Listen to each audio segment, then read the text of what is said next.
Parliamentary session of dubious history is about to end a day in advance. 146 MPs have been suspended throughout this winter session, which was to have ended tomorrow, but it ends today, one day short. Om Birla, the Lok Sabha Speaker, has said that productivity in this winter session of Parliament stands at 74% amidst mass opposition MP suspension. 18 bills have been passed in the Lok Sabha in this session. I want to go straight across to India Today's Polami Saha for more Polami. The Parliament ending one day in advance. It's been adjourned sine die. Do we know why this has happened? Why one day short, so we can understand that? Well, basically, as far as the government's listed legislative agenda was concerned, they've completed that legislative agenda in terms of all the crucial bills that they wanted to introduce and then those that they wanted passed in this session of Parliament. So usually Fridays are allotted for private members' bills and such discussions.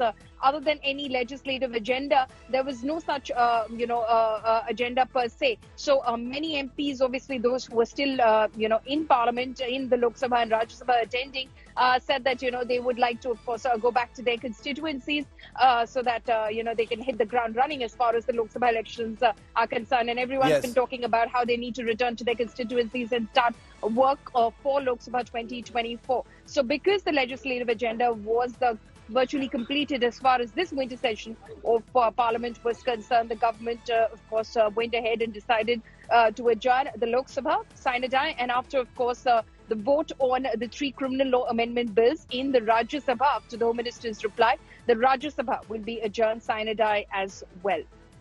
Okay, sine die as well, and we're going to wait for any updates on that front. Polami, continue to stay with me. We've got those figures of 74% productivity in the Lok Sabha during this winter session, which is a very, very low number. Let's take a look now at some of the other data. The number of members of Parliament left in the upper house and the Lok Sabha after the biggest ever purge of members of Parliament from both houses. Remember, a total of 146 MPs have been suspended in this winter session so far. Well, since it's been adjourned sine die, that's going to be the final number, 146.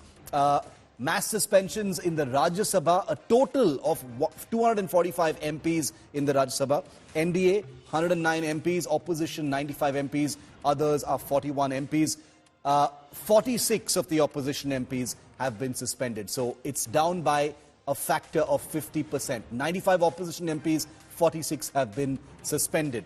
Now let's look at the mass suspensions in the Lok Sabha. Total number of MPs is 543, even though that number is actually 522 following many resignations due to the state elections. The NDA has 353 MPs, that includes the BJP. The opposition, including the Congress, has 133, others are 57. The number of suspended opposition MPs, out of 133, 100 MPs have been suspended. That makes a total of 146 MPs, 100 in the Lok Sabha, 46 in the Rajya Sabha, who've been suspended. Here's a total figure of how many MPs have been suspended from both the houses. Like I said, 146 and counting, 100 in the Lok Sabha, 46 in the Rajya Sabha, for alleged unruly behavior in the lower and the upper house. The Lok Sabha MPs, 100 MPs, opposition MPs have been suspended, 46 have been suspended in the Rajya Sabha. Now we've got some more breaking news coming in.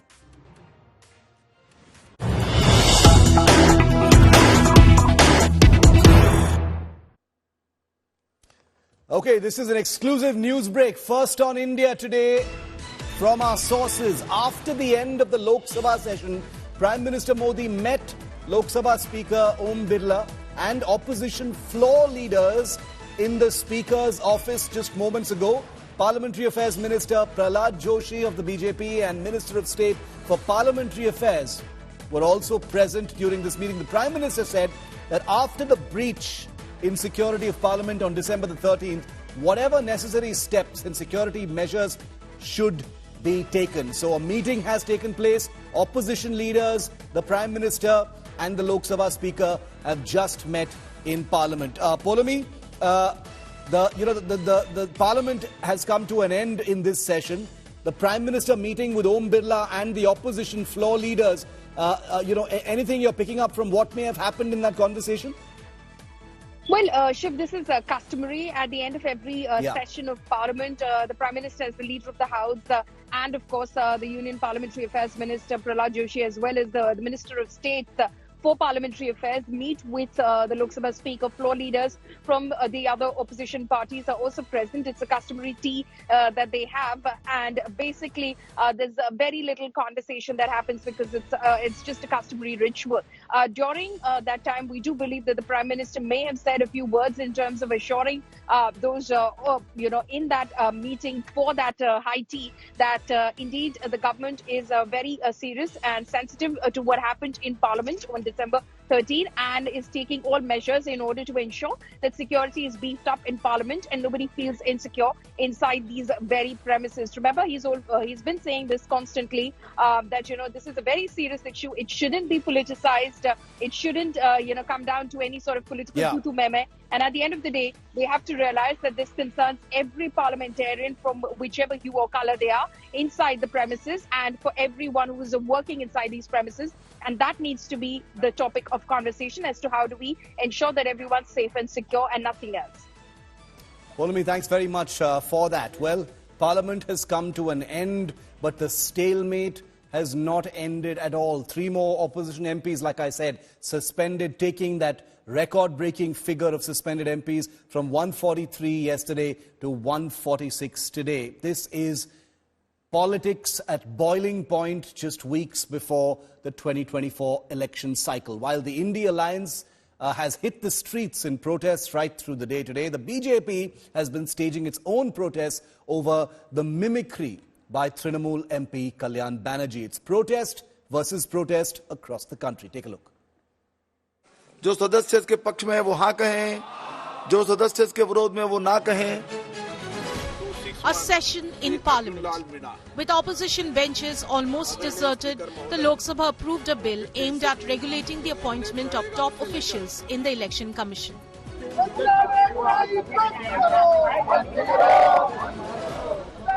146 suspended MLAs from the opposition taking to the streets to protest their expulsion from Parliament, marking the remainder of a frozen winter session. Brandishing placards, the opposition leaders accused the Modi government of undermining democracy. सरकार ये नहीं चाहती, मोदी जी ये नहीं चाहते, और सदन के मुखिया है वो भी नहीं चाहते कि सदन चले. The India Alliance organized a march around the new Parliament building in New Delhi.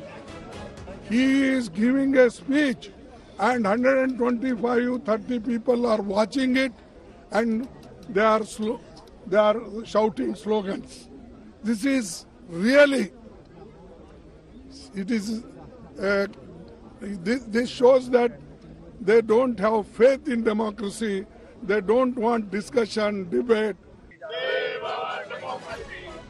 The suspended MPs, of them 100 from the Lok Sabha and 46 from the Rajya Sabha, were alleged to have disrupted proceedings while demanding a debate on last week's security breach in Parliament. The opposition coalition has planned another protest on Friday at Delhi's Jantar Mantar. For last 75 years, if you pick up placards and protest, when have you had 141 suspensions? This is a disgrace it's an insult to Indian democracy, the world's largest. It's a murder of democracy. In response, the BJP staged its own protest over suspended TMC MP Kalyan Banerjee's mimicry of the Rajya Sabha chair. उनके alliance के कई घटक दलों ने जो उपराष्ट्रपति महोदय का जो एक किसान का बेटा है, ये किसानों का भी अपमान है, उनके समाज का भी अपमान है, संवैधानिक पदों पे बैठे हुए व्यक्तियों का अपमान है, और इसका खामियाजा राहुल गांधी को और कांग्रेस को और अलायंस को भुगतना पड़ेगा. This bitter political standoff has rendered the country's parliament without an opposition presence during the ongoing session, legislating without the usual discussions and deliberations. Bureau Report, India Today. मेरे विचार में निर्णय हाँ वालों के पक्ष में हुआ।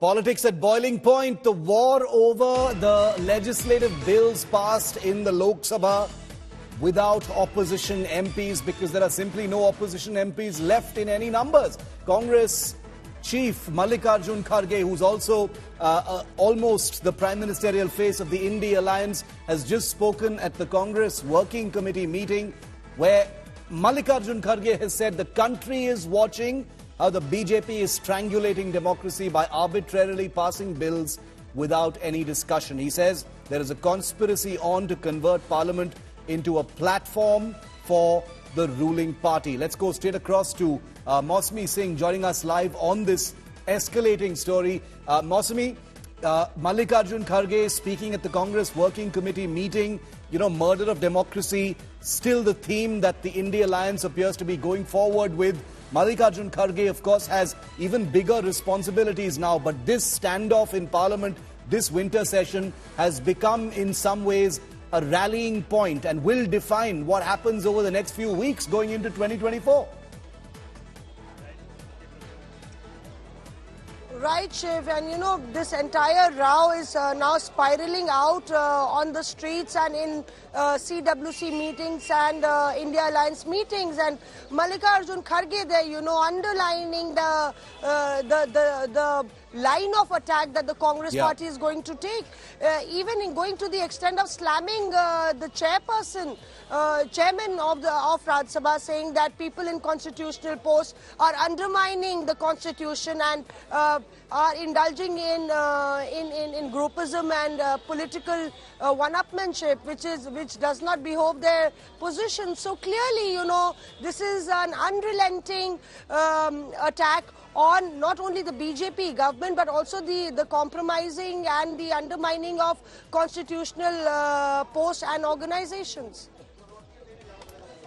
Mausami, thanks very much for that. Hopefully we'll get more information from inside that meeting that's still underway in the national capital. Mausami is reporting from that crucial Congress meeting. Time very short for the opposition as it gets started on the 2024 campaign. Prime Minister Modi's scathing attack, meanwhile, on the opposition happened for the second day running. In an interview to an English daily, Prime Minister Modi tore into the India Alliance over the opposition's constant attacks, he said, on democracy and minority discrimination. Attacking the opposition, the Prime Minister stated that the centre's critics are entitled to their opinions and freedom to express them, but the fundamental issue is that the criticism often insults the intelligence of people. These are Prime Minister Modi's words. Allaying fears, Modi denied minority discrimination, asserting that there is a religious micro-minority that's residing in India. Prime Minister Modi's remarks come amidst the opposition's escalating attacks on the Modi-led government.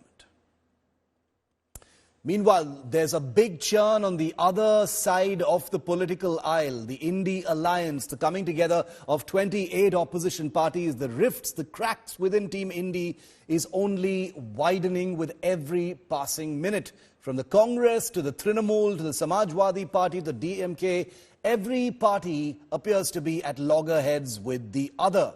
Mamata Banerjee's Trinamool is said to have laid down a deadline now. It's reading the Riot Act to the Congress party to finalize its seat-sharing arrangement in West Bengal and elsewhere. The party has also asked the Congress to push a pro-people agenda and not a negativistic anti-Modi vision. Mamata has also, remember, bowled a googly by proposing Priyanka Gandhi's name against Prime Minister Modi in the 2024 polls from Varanasi, and this is said to be without really consulting the Congress party and therefore putting it in a bit of a tricky situation. There are many theorists who believe that Mamata Banerjee has her own agenda in trying to put the Congress party in a spot. Well, slamming the Congress party, JDU and its leaders have snapped at the grand old party, calling it stubborn in public. A JDU leader claimed that the Congress isn't serious about the India Alliance and that Nitish Kumar should be the one leading the opposition bloc's charge and not Mallikarjun Kharge. Not just this, there was an apparent rift that we reported yesterday between Nitish Kumar and Stalin yesterday over Hindi language. The BJP has mocked Nitish Kumar and Stalin's Hindi face-off. The party posted a caricature of the Bihar Chief Minister schooling the Tamil Nadu Chief Minister in Hindi. India alliance is actually bonded by corruption, sharab ka corruption, satta ka corruption, gambling ka corruption and all other forms of corruption. And therefore, if you see Mr. Kejriwal, who's facing serious allegations in sharab ghotala, he is on the run. He does not want to appear in front of ED. Then you see Lalu Prasad Yadav convicted for chara ghotala. Recently, Congress lost elections in Chhattisgarh and Rajasthan because of the corruption they've done there. Rahul Gandhi, Sonia Gandhi facing corruption charges in National Herald, and DMK government, serious charges of corruption are there, and one after the other the ministers are going in jail, just like Aam Aadmi Party. This bond of corruption is the only bond that is there between the India Alliance partners. On the one hand, there is mission and vision of Modi ji. On the other hand, India Alliance only has commission and corruption. ये परसों वाली बैठक में आए ही थे इसलिए कि seat sharing पर और नेतृत्व पर फैसला होगा, परंतु कांग्रेस के अरियल रवैये के कारण परसों की मीटिंग में चाय बिस्कुट पर मीटिंग समाप्त हो गई, बाकी कुछ नहीं हुआ। सबसे बड़ी बात है कि अगर सीट शेयरिंग नहीं होगी, नेतृत्व का फैसला नहीं होगा, अब दिन बहुत कम बचे हैं। आने वाले दिनों में अगर हम सीट शेयरिंग नहीं कर पाएंगे तो जैसा कि माननीय ममता जी ने और अखिलेश जी ने अल्टीमेटम दिया है कि अगर 31 दिसंबर तक अगर सीट शेयरिंग नहीं होती है तो इन दलों ने अपने रास्ते अलग चुनने का तय किया है। तो ये कांग्रेस को सोचना है कि इंडिया गठबंधन को बचा के रखना है, अपने अरियल रवैये को छोड़ना है या फिर क्या करना है।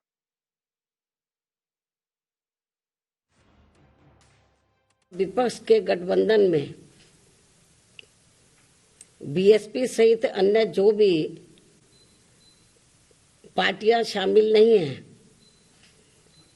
बीएसपी सहित अन्य जो भी विपक्षी पार्टियां शामिल नहीं हैं, तो उनके बारे में किसी को भी बेफजूल कोई भी टीका टिप्पणी करना उचित नहीं है।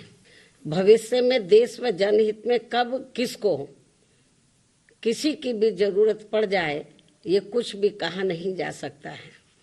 अर्थात फिर ऐसे लोगों को व पार्टियों को भी काफी शर्मिंदगी उठानी पड़े, ये ठीक नहीं है। और इस मामले में खासकर समाजवादी पार्टी इस बात का जीता जागता उदाहरण भी है। जो इतिहास रहा है बीएसपी का, उन्होंने हमेशा बीजेपी का साथ दिया। खास तौर से जो मुसलमानों के खिलाफ जो कानून पास हुए, खिलाफ से मतलब जिससे मुसलमानों की दिल आजारी हुई हो, उसमें बीएसपी उनके साथ गई। बीएसपी आज भी हमारे साथ नहीं है। बीएसपी ने पहले दिन से कह दिया था हम इंडिया अलायंस में नहीं आएंगे, हम अकेले चुनाव लड़ेंगे। हम तो चाहते थे कि सब साथ लड़ें, लेकिन जब उन्होंने ही नहीं चाहा तो ठीक है भाई, अपने अलग अलग लड़ें। Well, does the India Alliance have a chance in 2024? Is the upcoming general election already a done deal, as so many say? Is Mallikarjun Kharge as Prime Ministerial face the best bet for the opposition brigade? Top poll strategist Prashant Kishore has broken his silence for the first time in this election season. In a blockbuster interview that's already trending and is one of the most watched things today, he speaks to India Today's news director Rahul Kaval. Here are some key highlights from what he said. The fourth meeting of the India Alliance happened in New Delhi this week. In the way that the India Alliance is shaping up, where do you see this end up in terms of their hope of having one candidate of the opposition versus one candidate of the BJP in at least 400 seats? Do you see it come together, or do you think this will be all talk, a lot of bluster and very little to show meaningfully in the end? Well, first of all, this one candidate against BJP is, to my mind, it's a theoretical idea. If you see in almost about 300 odd seats, there is already one candidate against BJP. So what you can achieve is probably additional 100 seats where you can cut down on some parties' vote share by 10, which is getting 10%, 15%, which could add to the advantage to those who are fighting with BJP, but I'm not so sure about it. So this whole idea that any alliance would ensure one candidate against BJP is largely a theoretical idea. Because say in Bengal, in Uttar Pradesh, if suppose in Uttar Pradesh Congress fights alone and Sabha fights alone, Congress gets 4-5% vote. That even if you bring them all both together, nobody knows for sure that that vote gets added. And even if it gets added, the margin of BJP victory in Uttar Pradesh is probably more than that. So I don't see, purely from the mathematical point of view, putting one candidate against BJP is a great idea, or it's something that can be the game changer. Practically, it's already happening in 300 seats, like in all Hindi heartland, most of the Hindi heartland, it is Congress which is taking on directly the BJP. So it's already 1-1. In West Bengal, it's TMC which is taking on BJP. It's already 1-1. In Uttar Pradesh, it is Sabha taking on BJP. Last time even BSP was in alliance. So it was already 1-1. So in Maharashtra, this India alliance is already in alliance together. There, it is going to be 1-1. So purely 1-1 is not going to be the game changer. As far as India alliance is concerned, I don't think this one effort on the part of opposition parties are going to be sufficient enough, at least not what we have seen till date, to defeat BJP. BJP is well ahead, to my mind, as of now. And if India alliance has to do well against BJP, they have to do dramatically something very different, something which probably we have not factored in right now. And also within India alliance, it is primarily the Congress which will be taking on BJP in more than 250 seats. They have to do very well in those 250 seats. If they get the strike rate of 30-40%, then only BJP can be defeated. No, so what unless can be Congress's that game changer? Strike rate against India alliance, I am telling you, unless Congress's strike rate, forget about India alliance, the end of the day, unless Congress's strike rate vis-a-vis BJP goes above 30%, there is no chance for any alliance against BJP, because it's Congress which is taking on BJP in 250 odd seats. Last time, Congress's strike against BJP, vis-a-vis BJP, is less than 5%. Please take note of this. Whatever MPs Congress has won last time, they have won in Kerala, there was no BJP. They won in Tamil Nadu, they were not fighting BJP. They won in Punjab, there was no BJP. So bulk of the existing Congress MPs have come where Congress was not fighting BJP. So unless game changer is if Congress is able to defeat BJP where they are taking on BJP head on. One of the ideas that's been thrown up this week is the idea of making Mallikarjun Kharge, the current Congress president, the prime ministerial face of the India alliance. Mamata Banerjee and Arvind Kejriwal have both suggested this idea. Do you see there is some traction there in this attempt to try and stitch the Dalits, the Muslims and some other communities together, depending on which party is in alliance, but basically by projecting Mallikarjun Kharge as the prime ministerial face to take on Prime Minister Modi? Well, Rahul, I'm a believer that if you do something right or wrong, it would have some impact. Say when India alliance called themselves India, instead of calling themselves UPA.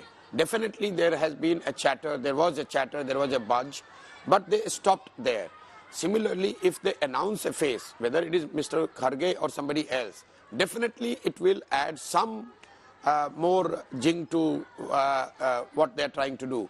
But the irony here is that Mr. Kharge's name was proposed by Ms. Mamata Banerjee and Kejriwal. His own party did not necessarily back the idea. Mr. Kharge is the president of Congress. So if it would have proposed by Mamata Banerjee, Arvind Kejriwal and backed solidly by Congress, then it would have got merit to discuss. I do agree that if Mr. Kharge is made a prime ministerial face on the part of India alliance, it would definitely add some, it would give some advantage to India alliance because he is a tall leader, senior leader. How much, that I don't know, because he is from South India. And largely the battle with BJP is in North and the Hindi heartland. But definitely, rather than having no face, if you would have a face, it would have an advantage. Do you have a strategy or at least the outline of what you think could be a potential game changer idea which breathes some life into the moribund Congress? No, Congress, the strategy, I don't know. I have nobody to suggest them a strategy. The biggest strategy they need to take on table is they have to first accept that they are moribund. The problem is Congress is never ready to accept that fact. Whenever I have dealt with them 2 years back, now I'm no longer dealing with them, but they simply, so long you continue to refuse and live in denial, you're not going to get better results. The problem is not that there is no better strategy to take on BJP. The problem is Congress doesn't want to accept that they are moribund and they need to do things differently. Exactly what I told you in Madhya Pradesh. BJP, despite all their might, they realized that they made mistake in Madhya Pradesh and they made the amends this time. Congress, despite the fact that they are moribund, they continue with the same strategy, same policy, same narrative, same chat, same approach. So obviously they are not going to get any advantage of it. So if I can give one piece of advice, I would say, please accept that your organization in the large part of Hindi heartland is all but dead. Unless you accept it, you cannot make corrections. That is a very important point, that accept that there is a problem, because the problem is staring you in the face. It keeps coming back to bite you, and yet the Congress at this moment doesn't seem to want to accept that. Don't miss that full interview that comes up at 8 p.m. on News Track. This is the first time that Prashant Kishore has spoken in this election cycle. What you've seen is only a very small part of it. That full interview to Rahul is at 8 p.m. Don't miss it.